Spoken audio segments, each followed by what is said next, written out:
Welcome back to morning classes. इस video में हम करंट इलेक्ट्रिसिटी के रिवीजन नोट्स को पढ़ने वाले हैं। इससे पहले वाली वीडियो में मैं इलेक्ट्रोस्टैटिक्स के रिवीजन नोट्स दे चुकी हूँ, आपको देख लीजिएगा। आइए वीडियो को स्टार्ट करें। इस चैप्टर में 11 इंपॉर्टेंट डेरिवेशंस हैं। पहली derivation drift velocity of electron in a conductor की है। ये हम फर्स्ट इक्वेशन से निकाल सकते हैं। फर्स्ट इक्वेशन ऑफ मोशन होता है v equals to u plus AT, उससे हम निकाल सकते हैं। देन सेकेंड डेरिवेशन जो है हमारी वो है relation between drift velocity and electric current. ये डेरिवेशन में बेसिक स्टेप्स हैं। इसमें I is equals to Q upon T के रिलेशन से हमें डेरिवेशन निकाल सकते हैं। Q की वैल्यू निकालनी है आपको यहाँ पर, और फिर T की वैल्यू निकालनी है। दोनों को पुट करके आपका एक रिलेशन आ जाएगा, and that is equals to I is equals to VD/E/NA। इसको याद करने के लिए, क्योंकि इसके डायरेक्ट क्वेश्चन आते हैं, तो आपको ये फॉर्मूला याद होना चाहिए। ये फॉर्मूला याद करने का तरीका है कि I is equals to Veena. एक म्यूजिकल इंस्ट्रूमेंट है, ऐसे करके आप याद कर सकते हैं। आपको सारी वैल्यूज याद होनी चाहिए कि VD/E/NA, ये सब आता है इसमें। Then second one is third, अब यहाँ पर आ जाता है ओम्स लॉ को। ओम्स लॉ को आपको यहाँ वेरीफाई करना है। इसी फॉर्मूले से जो आपने ऊपर सीखा, इसी फॉर्मूले से आपको ओम्स लॉ को वेरीफाई करना है। तो यहाँ पर आप देख लीजिए, यहाँ पर आप ड्रिफ्ट वेलोसिटी जो है उसकी वैल्यू पुट करेंगे, और फिर आप जो V और करंट को अलग रखेंगे, और यहाँ जो कॉन्स्टेंट टर्म बीच में आएगा इसी को आप रेजिस्टिविटी लिख देंगे। ठीक, ये आप देख लीजिए। देन फोर्थ डेरिवेशन है यहाँ पर करंट डेंसिटी, इलेक्ट्रिक फील्ड और कंडक्टिविटी, इनके बीच में रिलेशन बताना है। तो ये आप ये इसका जो इसी फॉर्मूले से आप इसको बता सकते हैं, जो अभी हमने फॉर्मूला देखा था ऊपर कि I is equals to VD/E/NA। इसी फॉर्मूले से आप जब आप पुट करेंगे VD की वैल्यू, तो आप इसमें करंट डेंसिटी, इलेक्ट्रिक फील्ड और कंडक्टिविटी का रिलेशन बता सकते हैं। वहीं हमें ये पता होता है कि जो कंडक्टिविटी होती है वो होती है इन्वर्स ऑफ रो। तो आप रो के टर्म्स में भी रिलेशन दे सकते हैं। किससे? ओम्स लॉ से, कि V is equals to RI होता है। यहाँ पर आपने V की वैल्यू लिखी, LL कैंसिल हो गया, देन आपका ये रिलेशन आया, तो ये रो के टर्म्स में रिलेशन आ सकता है। ठीक। Then fifth one is mobility of charge carriers. ये क्वेश्चन पूछा जाता है, ये क्वेश्चन 2 मार्क्स में पूछा जाता है। मोबिलिटी ऑफ चार्ज कैरियर का डेफिनेशन बताएं, उसका फॉर्मूला बताएं, और उसकी SI यूनिट बताएं। तो इसकी डेफिनेशन ये हो जाती है कि it is the drift velocity of electron when an unit electric field is applied. SI unit पूछी जाती है, जैसे कि यहाँ पर mu is equals to VD। यहाँ पर VD क्या है? वेलोसिटी, दैट इज मीटर पर सेकेंड। और नीचे क्या है यहाँ पर? इलेक्ट्रिक फील्ड की SI यूनिट हो जाती है यहाँ पर वोल्ट पर मीटर। तो वोल्ट और मीटर जो है वो ऊपर चला जाएगा, तो यहाँ जाएगा metre square volt into second. तो यहाँ पर इसकी SI यूनिट निकल गई। 6th वन आता है यहाँ पर टेम्परेचर कोफिशिएंट ऑफ रेजिस्टिविटी। इसकी डेरिवेशन नहीं आती, इस पर क्वेश्चन आते हैं 2 मार्क्स तक या 3 मार्क्स तक के इस पर क्वेश्चन आते हैं।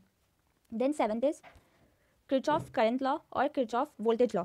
इसे हम, जैसे करंट लॉ होता है तो वो किस पे बेस्ड होता है, इस पे क्वेश्चन आते हैं कि वो बेस्ड होता है of conservation of charges.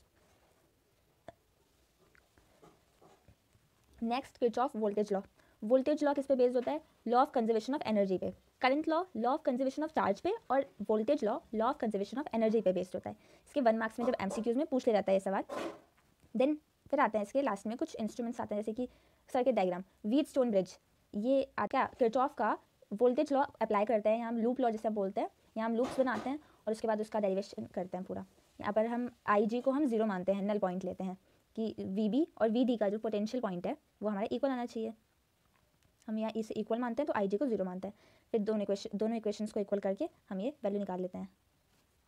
Then इसी पे बेस क्या है? मीटर ब्रिज पे अगर पूछा जाए कि मीटर ब्रिज का प्रिंसिपल क्या है, तो वो व्हीटस्टोन ब्रिज है। यहाँ पर हम क्या यूज़ करते हैं? सर्किट डायग्राम बनाने को आता है। इस पे क्वेश्चन आता है, आपको पूरा सर्किट डायग्राम बनाना होता है और डेरिवेशन लिखनी होती है मीटर ब्रिज की, स्लाइड वायर ब्रिज भी हम इसे बोलते हैं। तो ये आपने अपने प्रैक्टिकल में कर लिया होगा स्कूल में। यहाँ एक रेजिस्टेंस बॉक्स रखते हैं हम, यहाँ एक अननोन रेजिस्टेंस होता है, इसको हम निकालते हैं। ये एक वायर होता है AC, ये 100 सेंटीमीटर का होता है।